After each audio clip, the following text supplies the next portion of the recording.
नमस्कार, मैं रामस्वरूप सिकरवार अब आपको सर्वभंग और सुतीक्षण ऋषि की कथा सुनाने जा रहा हूँ। विराट वध करने के बाद भगवान सर्वभंग ऋषि के आश्रम में गए। सर्वभंग ऋषि ध्यान मस्त बैठे हुए थे और श्री राम जी का ही ध्यान कर रहे थे। उस ध्यान करने में उन्होंने देखा कि भगवान अपने भाई लक्ष्मण और सीता के साथ वहाँ पर आ रहे हैं। सीता लक्ष्मण के साथ भगवान सर्वभंग मुनि के आश्रम में पहुँचे। सर्वभंग मुनि के आश्रम में पहुंचकर उन्होंने प्रणाम किया। प्रणाम करने के बाद उन्होंने ये कहा, हे स्वामी, मुझे बताइए कि मैं कहाँ पर रहूं। उन्होंने उसी समय देखा कि आसमान से इंद्र भगवान अपने नीले रंग के घोड़ों के साथ रथ पर सवार होकर सर्वभंग मुनि को लेने आए हुए हैं।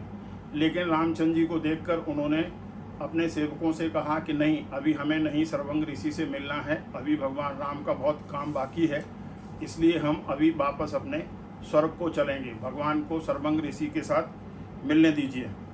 सर्वभंग मुनि उसी के साथ ब्रह्मलोक चले गए।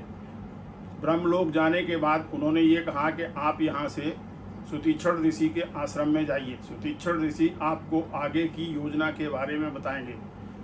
हे काकुस्थ नंदन, आपका उद्देश्य मैं समझ चुका हूँ। आप राक्षसों का वध करने के लिए और पृथ्वी का भार उतारने के लिए आए हैं, इसलिए आप अपनी यात्रा को जारी रखें।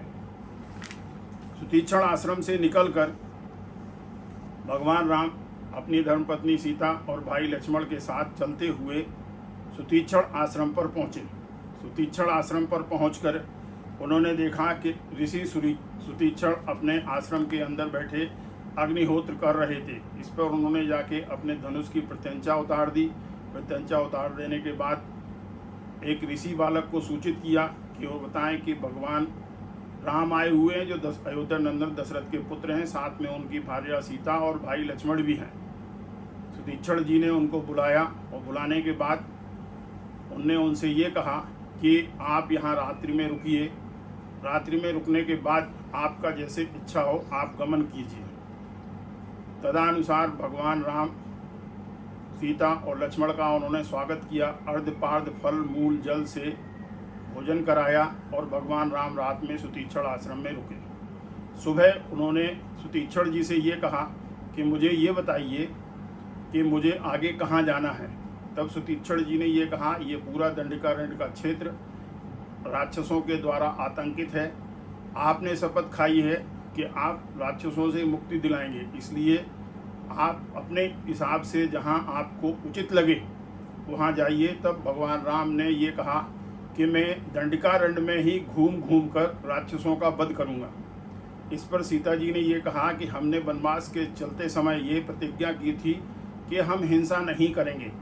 स्वामी, आप राक्षसों की हिंसा ना करें। तब भगवान राम ने कहा, मैं इक्ष्वाकु वंशज हूँ, ये सारी पृथ्वी हमारी है। हमारे राज्य में ऋषि मुनियों को यदि कोई भी परेशानी कष्ट होगा तो उसकी निवारण का कार्य भी मुझे ही करना पड़ेगा, इसलिए मुझे राक्षसों का वध करना ही पड़ेगा।